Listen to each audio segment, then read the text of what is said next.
Mom, Dad, I just have to say, it breaks my heart watching you stress over dinner every night. This year, I don't want you doing the fridge stare down. Hot take. With the new Blue Apron, eating healthy is easy. They've got pre-made and one-pan meals with plenty of balanced nutrition. No subscription needed. You could be plating like a chef instead of negotiating with leftovers. Make it your healthy, tasty, and easy 2026 dinner resolution. Just saying. Get $50 off your first 2 orders plus free shipping with code STIR50. Terms and conditions apply. Visit blueapron.com/terms for more.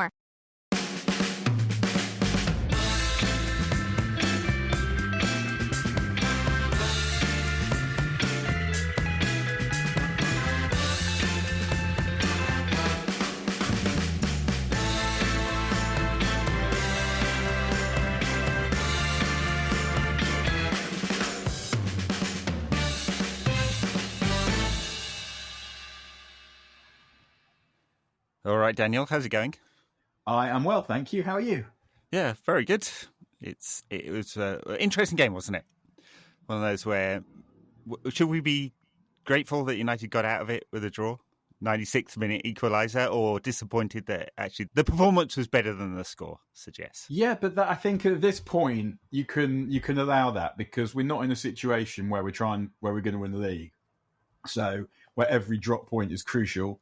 So it feels like it's more important that we're seeing progress, and we are seeing progress. We're seeing progress in the way that they play, but we're also seeing progress in the way that they behave.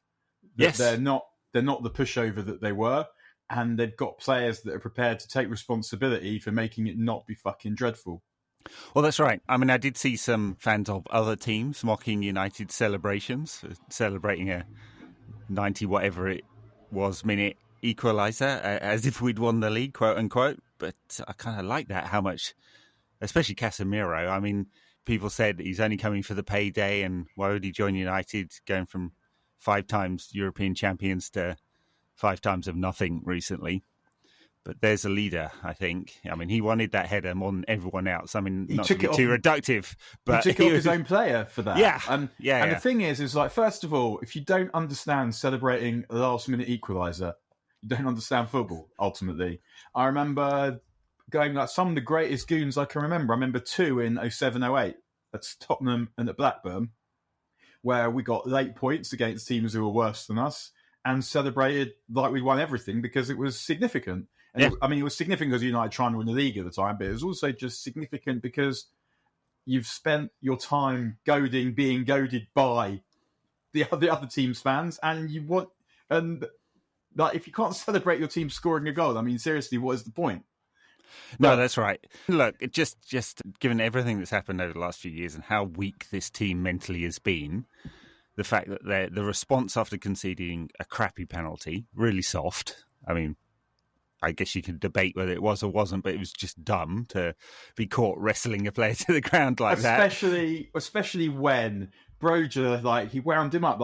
Before the corner come over, Broja's poking him and all of that. Yeah. And McTominay allowed himself to be gulled into doing that. It was an intense piece of stupidity. It really was. It really was. But the response from United after that was great. I mean, that was absolutely throwing everything at Chelsea. That was United of old school, wasn't it? And it looked like, even before that, I felt like before the penalty, I thought like no team was playing that well, but I thought we looked more likely scorers than they did. And to come back to Casemiro, made way more shots and way more chances. And on Casemiro, one of the things I didn't realise about him actually is what an absolute unit he is. Yeah, he's a big fella, isn't he? That physical presence is so helpful. But also, when United sign a player like that, I don't understand why the inclination would be to suggest that he's come for a payday, you've only come for a payday, which I now feel should be sung every time he does something good or scores.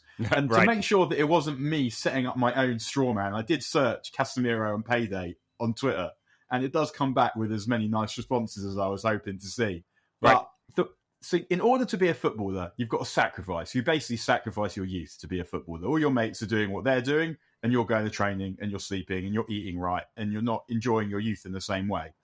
Why would it be the case someone like him, who's lasted that long at Real Madrid, won 5 Champions Leagues, has played with some of the greatest players of the generation and ever to play football, would suddenly have a personality transplant and just become a dosser because he was playing in a less good team or in a different league and getting paid a little bit more money.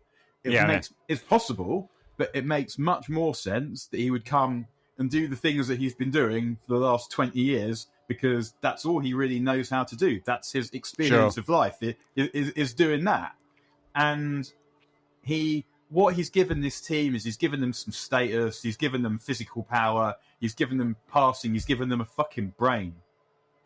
Yeah, sure thing. And look, he clearly hasn't come just for the payday, but if there was any suggestion that his intensity levels would drop or that his desire would drop or that he wouldn't be as good anymore, I mean, that's all nonsense, isn't it? He's added a new dimension to this United team already. Better balance, just feels balanced with him in the team. You feel secure because he knows what to do. And we talked about Thiago briefly the other day. And to me, he is the signing that Liverpool thought Thiago was. Someone who changes the way that the team is able to play and gives you that nous and know-how. That is Casemiro, because what Thiago did was he changed the way Liverpool had been playing, whereas Casemiro allows United to play the way that they want to play. And he just seems like a good lad. I like his face. I think we talked a little bit about what the balance of the midfield would be. Obviously, Fred was really good against Tottenham. Perhaps man of the match against dropped for this game or rotated with Eriksen coming back into the side. Again, it was that kind of double 8 formation with Bruno perhaps a little deeper than we'd seen him in past alongside Eriksen. It just looks like whether it's Bruno Casemiro Fred or Bruno Casemiro Eriksen, there's just a better balance in that midfield than we've seen at any time since Fergie left, basically. Even before that, before the Chelsea game, I said to a mate, I don't think they can live with us in midfield. And I probably haven't said that about any similar quality team since about 2011. Because if you remember, the midfield was basically neglected when Glazonomics were really at their height in the last years of Fergie. The way that United kept winning was obviously Fergie's genius, but also he had a great defence. He had loads of wingers and loads of strikers, just options to change games and win games and suitable for different occasions. But he didn't sign a midfield player between Hargreaves and Powell. And Powell was hardly even that. In terms of the position that he played, he was almost a number 10. Yeah. But also, he was crap. so it didn't matter. But what we've got now is a midfield that is absolutely not to be fucked with. And what a joy that is to behold. Because on Bruno particularly, feels like it's taken him a few weeks to learn a new position, a slightly different position. And previously everything went through him. So he had scope to try something all the time because that was basically his job. It reminded me a bit of when Alan Ball managed Southampton. Because I think previously, it was Bramford who was the manager and he was sort of marginalising Letitia. Maybe he knew something that we only discovered in the last few years. It was just like, actually, I don't care how good you are. You're a penis. But Alan Ball turns up and he's like, right, you give the ball to him. Yeah. And the whole team is structured around the fact that you have this really special player whose level's above everyone else that you've got. Get him the ball. Don't make him do anything too severe apart from the clever stuff. Yeah. And that was basically what Bruno was under Ole. I mean, he had better players, but it all went through him, yeah. Everything went through Bruno. And I'm sure that fed Bruno's ego to a degree as well. And I don't say that particularly critically. Like, everyone, you want to be crucial. You want to be the guy, and he was. And it's taken him a few weeks to get used to the fact that there are good players around him. Now he's cognizant of that fact, and he's playing in that way. And the last 2 games, he's been brilliant. Yeah. And there's no reason to think that he's not going to be able to sustain this. No, that's right. And he's not taking penalties, or United aren't taking penalties, so that's reduced his goal count. He's missed some big chances this season. A surprisingly large number when I looked at the data. So that would have juiced his numbers a bit. He's created a lot of chances that haven't been taken, an unusually high amount. And so I think his numbers would look a lot better had it been for details. But his performances are good. And they found this slightly new system where they're just a bit closer together. Casemiro, Eriksen and or Fred and Bruno, and I think that just helps them build up. And obviously Ten Hag wants to play this system where United get more control. I mean, United had more possession than Chelsea at Stamford Bridge. When's the last time that happened? I mean, it's and a lot of control in this game. Look, gave away a dumb, soft, stupid penalty, but before But was there any chance, really? How many saves did De Gea have to make? I mean, XG shouldn't be used to make a point in one game, but I'm going to do it anyway. 0.2 non-penalty XG Chelsea created. Nothing of any kind. Yeah. And yeah, like that's. I thought I really enjoy the way Ten Hag reads the game. But one thing I thought he got wrong was with Bruno. Actually, that when he brought Fred on, I thought that Bruno should have stayed in the middle and Eriksen should have gone to the left, just because Eriksen played in those kinds of positions for Tottenham. But also, ultimately, who is more likely to make a goal happen, Bruno or Eriksen? And I know people love Eriksen, and there are people who don't like Bruno as much as I do. But to me, like that's not close. Even if you think Eriksen's a better player overall, blah blah blah, the person who is likely to either score a goal or create a goal, Bruno versus Eriksen, is Bruno by far. So I would always want him to be in the middle of the pitch, trying to make that happen. And it would have made more sense to me to put Eriksen onto the flank. Yeah, probably right. But I do think I get the sense that Ten Hag deeply knows the game, deeply understands what he wants, is pretty dynamic with his thinking. I mean, there are times that this game felt a bit like two deep thinkers thinking about a football game, and I don't want to read too much into it because there's definitely been better Chelsea United games, definitely more consequential ones than this. I mean, what are we doing? Chasing third, fourth, fifth, sixth. There's a pack, but Potter is clearly a thinker about the game. He has a view on what kind of system he wants to play. I'm not sure that Ruben Loftus-Cheek is the answer to that system for him, but maybe. But Ten Hag definitely, I kind of feel that he's got a thing. He's tried a few different systems. It's not radically different each time. He's tinkering around the edges in order to get the best out of what he's got here. And it felt like that kind of game. So. And the players that he's bought, just a totally different mentality to the players that they replaced. Yeah. That they really like the highest compliment I can give the players that he's bought is their Fergie signings, all of them. Are players that I think that Fergie would have bought. Like Fergie always banging on about bravery. And what you see, say, with Anthony, he always wants the ball. He always wants to take the ball. And if you want to take it from him, then you're going to have to fight him for it.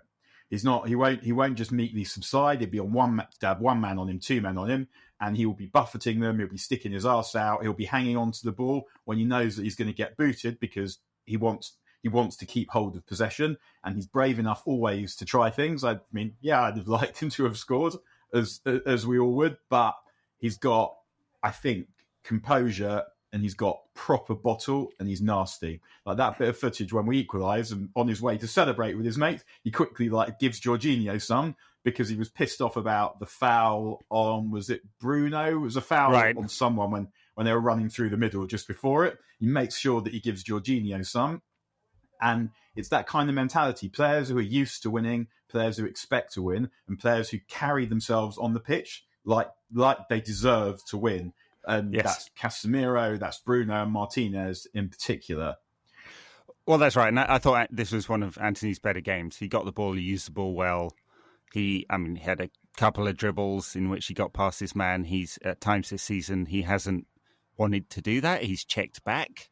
And we know how good he is carrying the ball, and he doesn't always do it. And here he did it, but he also made the right passes at the right time. And I thought this was one of his better games, more productive, part of the team. He obviously does the defensive piece well. That's part of what is expected of him under Ten Hag, not just the tracking back, but the pressing high up the pitch. He got the ball a lot. He seems to get in the right spaces to get the ball a lot, because if you compare him with Sancho on the other side, who barely touched the ball and was ineffective in the game and couldn't get into the game again. And I know he's dragged off early, but it's a worry, isn't it? That he just doesn't seem to get it in the same way. And obviously he's a completely different style of player, but we want more from him. We've said this on every pod. We know he's better than he's showing. He's the guy who's disappointing at the moment. He's not giving us what we think he should be giving us, what we think he's capable of giving us. Yeah, and he may be out of the team as soon as Martial's fit, if he's ever fit. I mean, he will be. On current form, that's exactly what will be the case. Yeah, and I mean, it was nice to not have any drama around Ronaldo because he's not in the squad. We'll see if he's back for Sheriff on Wednesday. I mean, it's just the one game he's been dropped for, I think. I don't know. Obviously, we don't know what kind of conversations. Funny that the Ronaldo camp hasn't come out with some spin, other than that sort of non-apology post on Instagram saying it was the heat of the moment. Yeah, for sure. Yeah, I couldn't help but think that's the second time he's left the game early under Ten Hag. First time he's refused to come on as a sub. Obviously, he didn't bother training all summer because he was trying to get away, or he had family issues. Believe whatever you want there. But of course, he's always respectful of his colleagues. Anyway, that's a long rant about Ronaldo, just to say it was nice that he wasn't there. It is not. And what I'm also think that we're seeing is the way that the players that we've signed are having a positive effect on the players who were there before. Because if you look at Luke Shaw, for example, he was very good in this game. Again, we know that Luke Shaw's top level is a good level, but he's someone who I think knew he was going to make it because he's been the best player at every level. He's not a natural competitor, so he needs something to force it. But if you just even look at him, he looks like he's had liposuction on his face. He is looking lean. The training is doing well for him. Yeah. He looks like an athlete, and he's playing in a serious manner. And Luke Shaw is he's a unit. He's able to drive forward with the ball, and he needed the threat, I think, of losing his place and knowing that the person who took it from him is good. The manager likes him, and he's good. It's not so much an Alex Telles situation. Even if you just look at, as we mentioned before, the way Casemiro scores that winning goal, it reminded me in its way of Zlatan's winning goal against Southampton, where he basically, it was a header, but it was basically he personalitied it in, where there was just no other outcome that was acceptable to him, and he was making it happen. And and we haven't really had very many players like that over the last few years. And Martinez is another one where I know I find that I rave about him every time I'm on, but I love that guy. Oh, and diving into the crowd at the end for the joint limb celebration with the fans. It was great. We're such marks, aren't we, as football supporters? It felt almost like spontaneous, but it also felt like ritual, where that's kind of the way that you're expected to behave. Then he claps at us, then we clap at him, and then you get that glorious interaction on Twitter with the guy that it was who he's grabbing by the lapels. Yeah. But what's brilliant about Martinez, I think, is that it is very rare you see a defender who's got that much aggression, but also that much composure, who's that young, who reads the game like that. Oh, no, that's right. And he got booked in this game. But it's not like he's been just kicking everyone all over the place. He is aggressive. And I was worried at the beginning of the season that he was too active. Not that he's too aggressive, but too active. He's always really tight. And that can lead you into trouble as well. But he just seems to know when to get tight and when to find the right kind of space to defend. You don't usually, defenders, centre-backs take the longest to mature, usually, out of all players. Maybe only goalkeepers. But usually they take time. And he's just... I can't fault that guy. And it is early days, but he just seems to be able to do everything. Even just when he's moving forward with the ball, he presents a problem to the opposition because they know that he can run past them, and they also know that if they try and stop him, if they try not to stop him running past them by not committing, then he can pick a pass through the lines, or he can hit a big switch. And it is. I feel like a child. I guess that's part of what we want football to do to us, where I'm just watching this guy thinking, oh, look at him. Yeah. His average position on the pitch is really high. He's helped United push up much, much higher. It's much higher than Harry Maguire, who's, RIP, Harry, still injured. But that really helps. And in this game in particular, when United were really pressing at the end, he became an auxiliary midfielder. And he looks totally comfortable there. Finding the right space, finding the right passes, and it just is very, very useful in those situations. So the difference between him and Maguire is immense, because Maguire, he's not bad on. Maguire's sort of like the lummox in the playground who you see play for the first time, and it's like, oh, I didn't expect you to be able to play like that. Sure. But everything he does is slow. Yep. And he can run with the ball, but he doesn't do it quickly. He can hit a decent pass, but he doesn't do it quickly, whereas Martinez is, boom. Everything that he does is intense, with intention, and it happens quickly, and it's done with conviction. I mean, one thing Harry is quick about is writing his apology posts on Instagram. He's absolutely super quick there. But everything else, you're right. It's and running away from the police in Greece. Whatever happened to that one? Did that case get dismissed, or is it still ongoing? I thought it was rolled over for another year. Yeah, it's odd. I was expecting to hear about it again. But yeah, no, quick with the passing. Martinez finds the right angles, totally comfortable on the ball, active defender. He's been a really excellent purchase. And of course, none of us had seen him. I say none of us. Neither of us had seen him in super depth because we're not turning on Eredivisie every week. But and it seemed a shortcut to signings, didn't it? That Ten Hag was just buying all the players he knew. So I wrote about this because I agree. In general, I would be suspicious of I'm suspicious of managers who do that. Yeah, but it didn't feel like Harry Redknapp buying Nico Kranjčar for the 752nd time, because, and I'll tell you why. First of all, it felt like the players he was buying, he might just have been the best players available to him, because players not as keen to come to United as once were because they can't trust the club. Those guys, Martinez, Malacia, Martinez, Malacia and Anthony, coming as probably as much for Ten Hag as for United. It doesn't matter as much. They don't feel they can trust the club because they know for sure that they can trust the manager. Correct, yeah. And extracting players of that quality from somewhere else who didn't know the manager probably would have been harder. But because of Ten Hag, he was able to go and say to Ajax, well, actually, I can take your best players away because they want to play for me.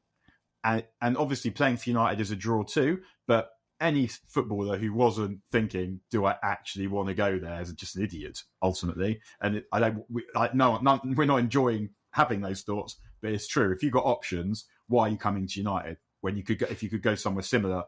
But they were coming for him, I think. And so it wasn't just as simple as, because he didn't go to Ajax and just sign anyone. He went and signed players who were sort of known to be good. I mean, Martinez plays centre-back for Argentina. Yes. Anthony plays... But Malacia was the gamble, I guess, but it was so cheap that it doesn't matter. So, yeah, exactly. It costs nothing. And also, he's seen him at close quarters. Presumably, he knows people who know him, because football is a small world, and it wouldn't have been difficult for him to do his research on Malacia. But as you say, the amount of money was that even if he's crap, then whatever. It doesn't really matter. Yeah, it's about 4 months' wages but for you Ronaldo. Can see the transfer fee. A very significant difference, as I said the other day, between Ten Hag is buying players he thinks can go on to be some of the best players in the world, as opposed to what Conte did, which is just buying sort of all right players you think you can get to do a job, and that's how it should be. Conte complaining this week after defeat to Newcastle that they haven't got enough players, which is interesting because they spent quite a bit of money in the summer and took debt out to spend that money as well. But he's right, Conte. I mean, sure, yeah, they haven't got enough. They don't have an attacking midfield player in that squad. It's ridiculous. They've got plenty of defensive midfielders. Yeah, but it's him that bought Bentancur, who I think is an all right player, and him that bought Bissouma, and him that bought Richarlison when he had Kane and Son. So ultimately, it would probably be his fault that they're crap, and they are. We can't leave this conversation about this game without talking about Rafael Varane, who got another injury, and the man is made of glass. I mean, it's such a shame because his composure alongside Martinez it's made a massive difference to United. Again, just the 2 shots Chelsea had in this game. United are very, very secure and an offensive unit. It's that balance that we've been searching for some time, and Varane is a big part of that. And hobbled off, looks like a hamstring injury. He was in tears, I guess, thinking he might be out of the World Cup. I think I saw something today saying it's not as bad as they first feared, but still several weeks, and that puts it, given the World Cup starts in 3 weeks' time, something like that.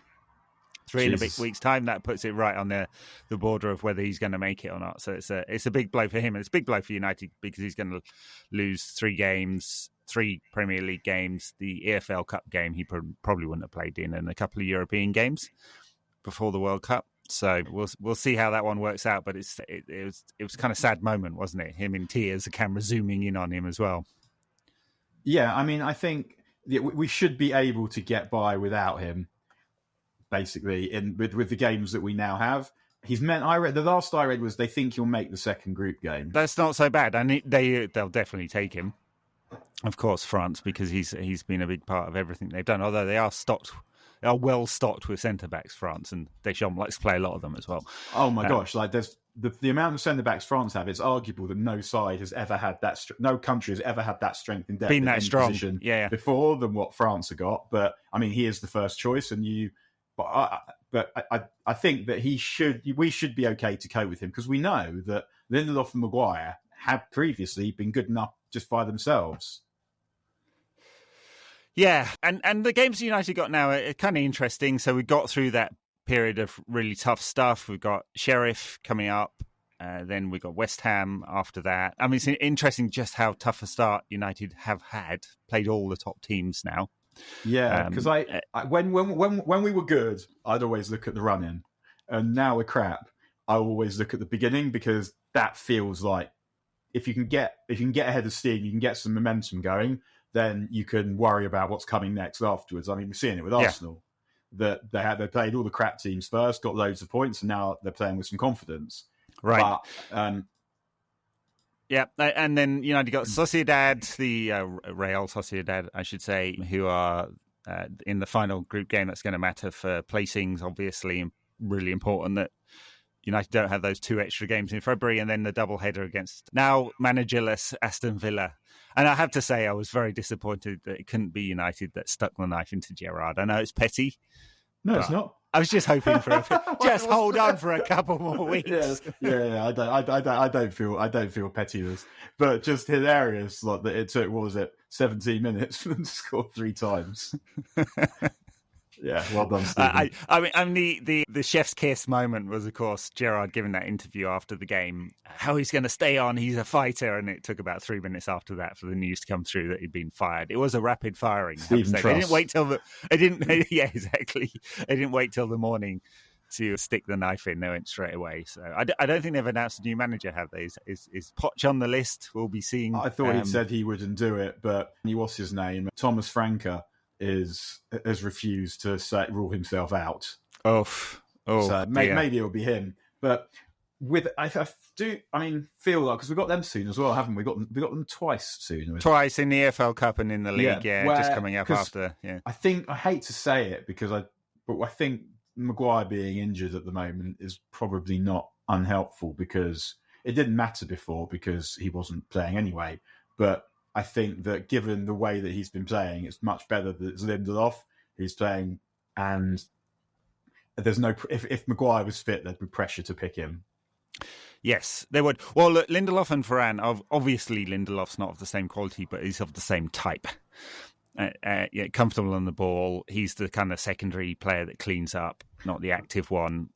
I guess it fits into the team. He's definitely not as good as Varane, obviously. I mean, one problem I can potentially foresee is that the thing that Varane does better than anyone is he wins the headers.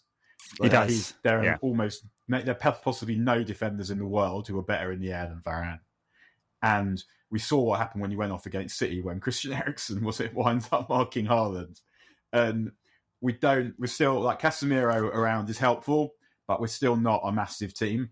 And if I was playing against United, I would definitely be thinking about corners and free kicks anyway, particularly without Varane.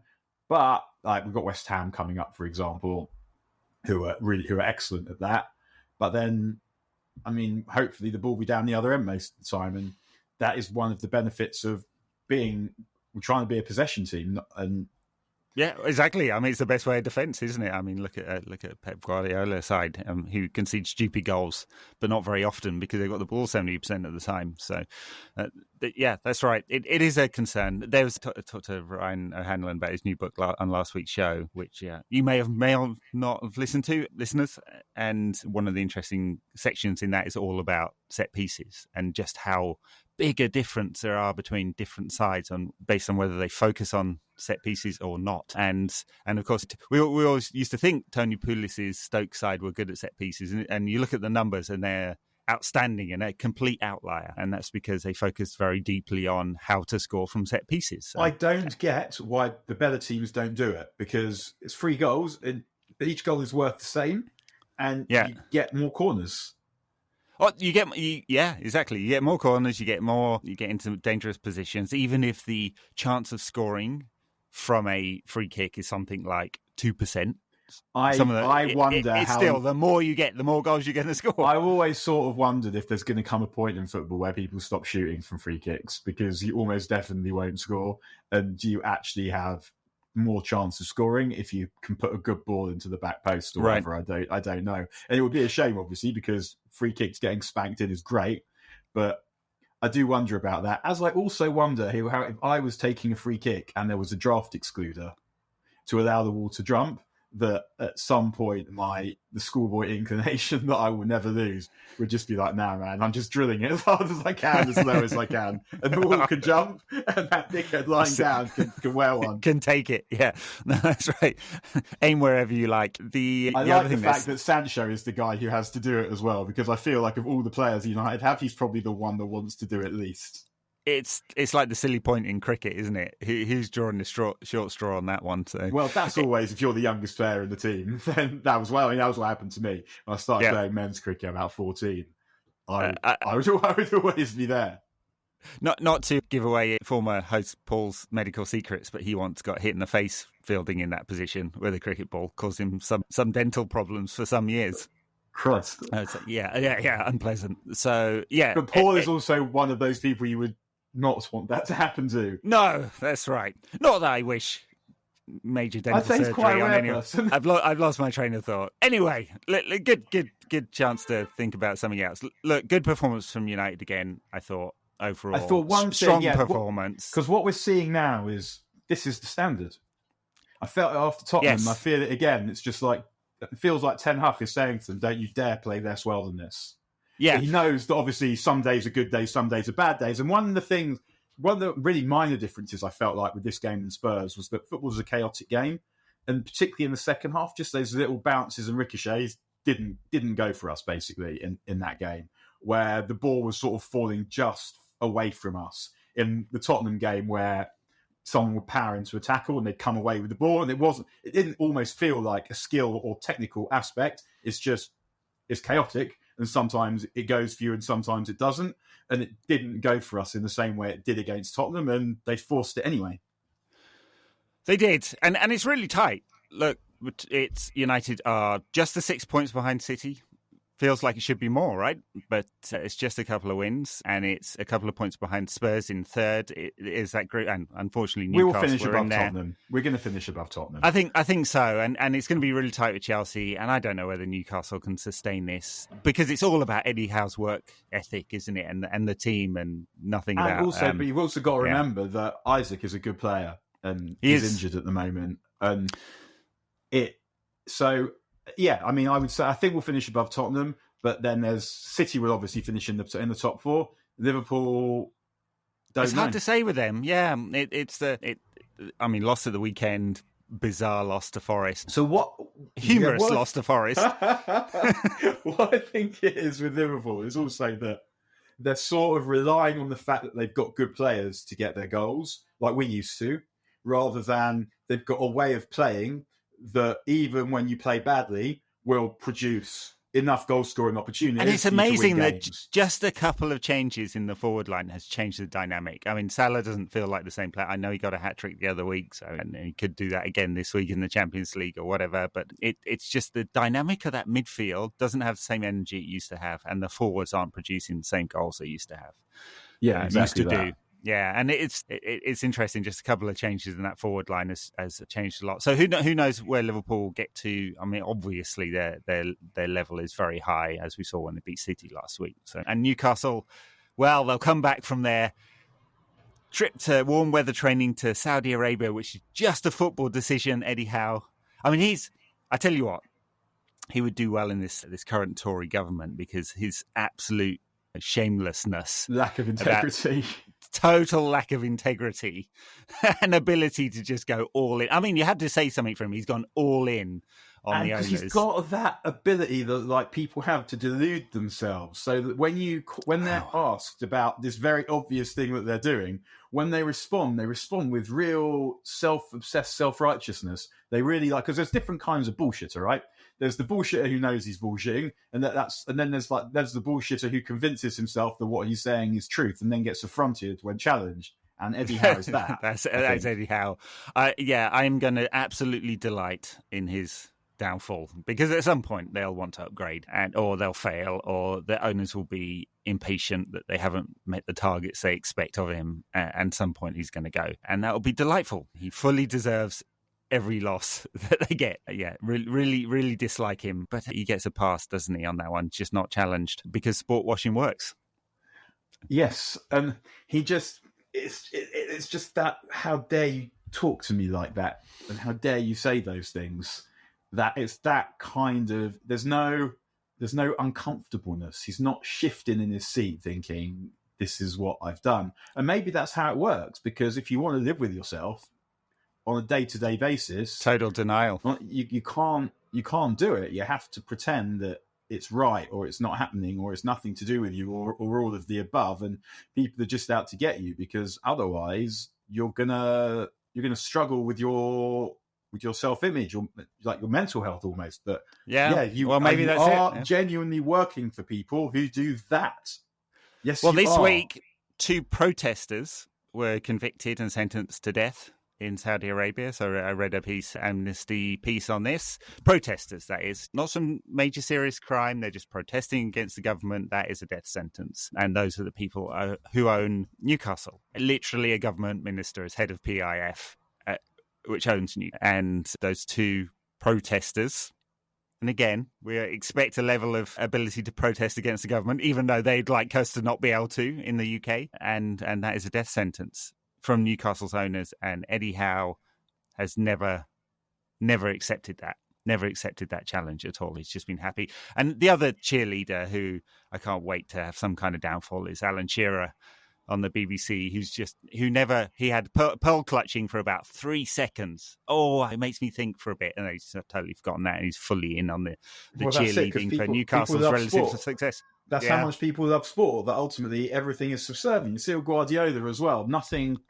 But when you sort of ascribe a moral value to sporting success, sporting achievement, sporting style, then it's sort of, you evaluate it alongside all the other things that have moral standards, like not hacking journalists to death, killing journalists and hacking them apart with bone saws. Yeah, right. But look at that beautiful football. That is also like an aesthetic moral value. Should be of equal value. Yeah, that's right. Guardiola's another one. Yes, I mean the ridiculous spin City came out with had me defending Jurgen Klopp. That's how desperate it was when it was suggested to several journalists who all printed it like de facto. This must be the truth, that Klopp was somehow a racist or xenophobic for challenging the state-owned clubs, their ability to spend more money than everyone else. And Klopp was absolutely right. Because there are 2 aspects there. One is just general state wealth. Even if you had this glorious, benevolent state of Eden, it would still be wrong. But then when you actually factor in how that state goes about its business, that's another thing. Yes. But the idea that was xenophobic was just so ludicrous that it barely even felt acceptable to get involved in it, because it felt like anyone who was suggesting that is just not telling the truth. And why? But the way that you have to produce a lot of content, right, in today's media world, because content is views or advertising, and so there's a lot more content churned out, and that's obviously always going to be a story, and it diverted the attention away from things that City didn't want to concentrate on to something else. Conveniently, that story came in the week that City had lost to Liverpool. Anyway, United playing Sheriff, will beat them. Is at Old Trafford. I guess there'll be a few changes. Anything else to say about that? No, I mean, the main thing I've been thinking about is your mum, actually. I mean, do tell. Well, just from your anecdote about your wife last week, rather than I always think Esma. My mum listens to this show occasionally, so she may pick up on that anecdote at some point. It's all meant in the best of spirits. Hi, Mrs. Ed's mum. That's it. I'm Daniel. Yeah. I think about you. Someone actually messaged me on Twitter, and I think messaged probably both of us, and said that their highlight of the last pod was that anecdote. And I thought, yes. I totally agree that was far more interesting than anything we said about football. Very good. I know you have to run, so we'll say goodbye. Backers, I think we'll do some European content after the Europa League game. Yes. Speak to you again. Yes, and Sarah, we'll catch you next weekend.